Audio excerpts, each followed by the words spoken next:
Welcome back to NeoSoul Secrets. These are 5 melodies that every producer needs to know if they want to get those smooth melodic embellishments and that really nice silky sultry melody without banging their head over the music theory. Ready to get your melodies popping? Let's get it.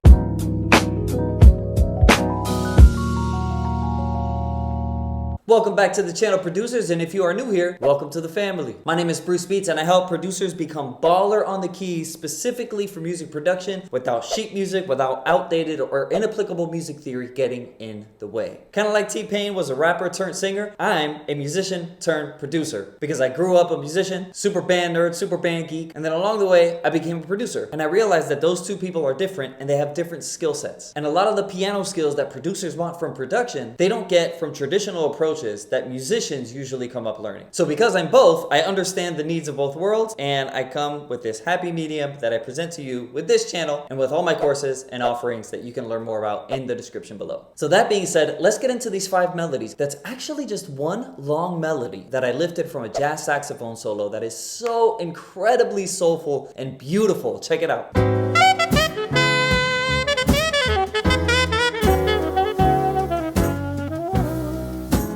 Isn't that sick? So he played that as one long melody, but what we can do is we can separate it into 5 different parts, and we could use each one of those as an individual melody. Let's break it down. This song is in the key of B major, and as we can see, it's cumbersome. It has a lot of sharps. So what I want to do is I want to change this to a key that's friendlier on the eyes. So we're going to put this into the key of G major. And as we dissect this, we want to not think about necessarily the notes themselves, but we want to think about the numbers associated with the notes. And we want to think about the notes as numbers, not so much as letters, because that's what's going to allow us to take it into other keys very easily. So in this case, instead of thinking G, A, B, C, D, E, F sharp, I'm going to think 1, 2, 3, 4, 5, 6, and 7. G becomes 1, A becomes 2, B becomes 3, and so on and so forth. So for the rest of this video, I'm going to refer to those notes as numbers. Now let's break down this melody.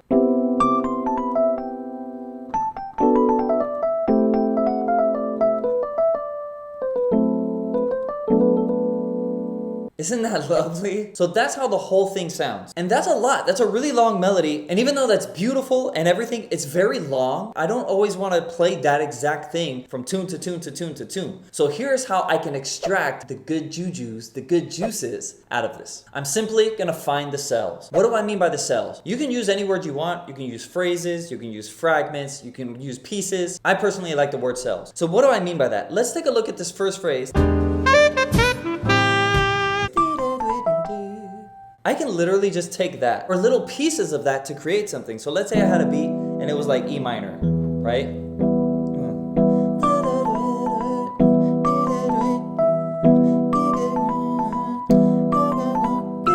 Right? I've just made a banger, just like stealing that one little melody. And that's cell number 1 that we can use. And I didn't even use cell number 1 in its entirety. Right? I just kind of took that first little part. Sick. So that's cell number 1, 5, 4, 3, 6, 1. Now let's slow that down for a second for those of you who aren't used to numbers. If I'm in the key of G major, I find my 5, 1, 2, 3, 4, 5, and that's my D. And then I just go 5, 4, 3. 5th note, 4th note of the scale, 3rd note of the scale. Okay? You see how easy that is? And then I hop down to the 6th note of the scale, which is E, and then I go to the 1. And it doesn't matter what chord you put this over. We can put this over C, right? We can put it over A minor, B minor, E minor. It's gonna work over any chord in G major. That's the beautiful thing about this. Now what does he do next? He says, woo. That's cell number 2. 3, 2, 1, 5, 6, all descending. Starting from the 3rd note of the G major scale, B, go down, 3, 2, 1. Just like Mary had a little lamb. Skip 7, hit 5, and 6. Boom, there you go. And this is like so babyface. This is so R. Kelly, right? And it works over every chord. Even home. It just works, dude. We could also travel up this one. We could change the rhythm. We don't always have to, go up quickly. or down quickly, we can maybe say like,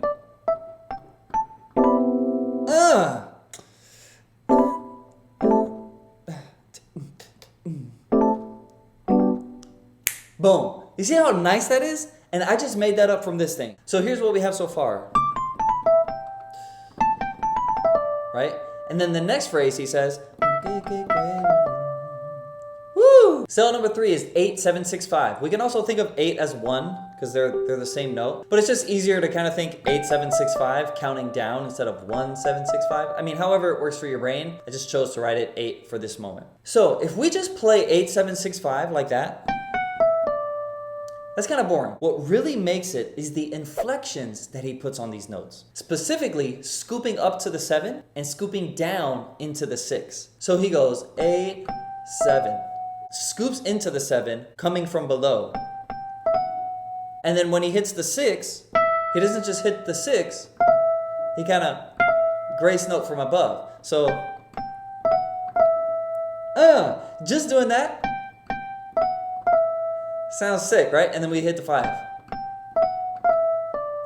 Check it out back to back. Vanilla. Seasoning. Let's take a look at cell 4. 6-3-5-6-5. Oh man. And we can actually just take a look at this and maybe even just say 6-3-5. Because the end is just kind of a decoration on the same notes, right? 6-3-5-6-5. So here's how that comes in context.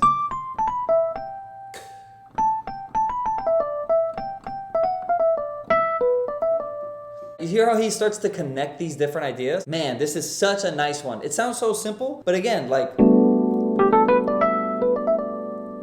you see, you can just kind of throw it almost like wherever you want it.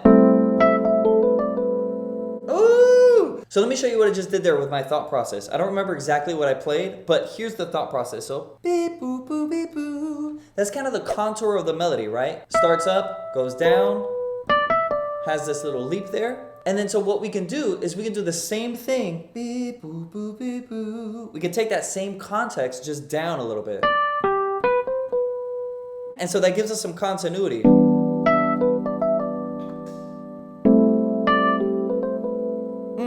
And I can repeat that, right? So I can say,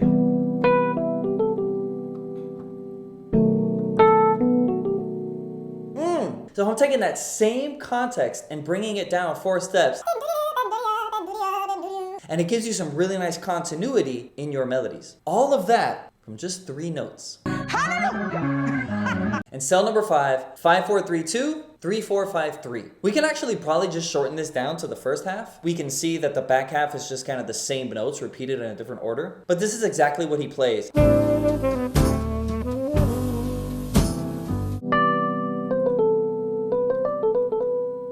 And again, we have another scoop into that last note, and he kind of plays it twice. And it's just such a beautiful ending to the phrase that he plays. What really makes it feel like an ending is that he ends on the 3. When you end your melodies on the 1, the 3, or the 5, it makes it feel like it ended. It doesn't hang. It's not a comma, it's a period. So for example, let's go ahead and replace that last note with a 1, 3, or 5. We already know how the 3 feels. That feels like an ending, right? What if I replace that with 1? Feels even more like an ending. What if I replace that with 5? Still feels like an ending. Now, what if I didn't do that? What if I did it with the 2? See how that doesn't feel like as much of an ending? Like you're kind of waiting for it to like, or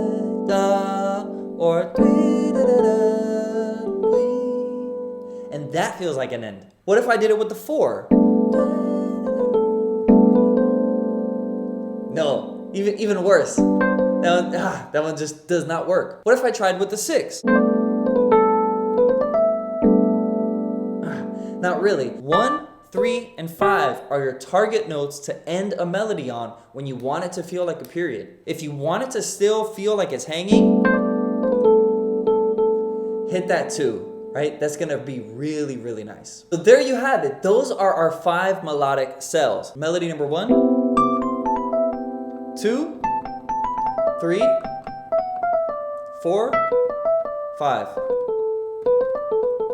You see how even with 5, we can even break that up into 6, because we can say is 5 and then is 6. And notice how number 6 and number 1 are kind of the same. And then we end. Same exact notes, just played with a different rhythm, played with a slightly different feel. The grace notes were in different places. That's why a lot of these numbers look similar, but they feel completely different because of what came before it, what's coming after it, where the grace notes are, what the rhythmic feel is, all of that stuff. So what I would highly recommend you do, I would pick 2 that you really, really like and just start plugging them in everywhere that you can. So if it's number 2, go ahead and put on Spotify radio and start jamming along with the song and just use that lick over and over and over again. Play it, start improvising some other stuff, play it, start improvising some other stuff, play it again, start improvising some other stuff. Over time, you're gonna be like, man, I'm playing this thing way too much. But it's just like learning a vocabulary word. It's kind of like 3rd grade when you had the word of the day, and the word of the day was abundant. And then you had to go the rest of that day using the word abundant. There's an abundance of leaves on the trees. That's an abundant amount of pencils. The cat is abundant. You just start using it. Sometimes it's wrong, sometimes it's right, sometimes it's like, does that even make sense? But the more you use it, the more it starts to become a part of your vocabulary. And then all of a sudden, you're just using the word abundant like it's the word the. And so it's the same thing with these things. We could think about these as 6 individual words, and the more we use them, the more they just become a part of our musical vocabulary. That's why they say music is a language, because it is. If you enjoyed this video, hit that like button and hit that subscribe button. It helps out the channel way more than you know. And also, you'll be notified when videos like this drop. And before you go, let me know in the comments, was it helpful to think about melodies in this way? Have you ever thought about melodies like this before? Would love to know your thoughts on this so I can continue to create content that's valuable for you. See you on the next vid. It's Bruce Beats. Peace.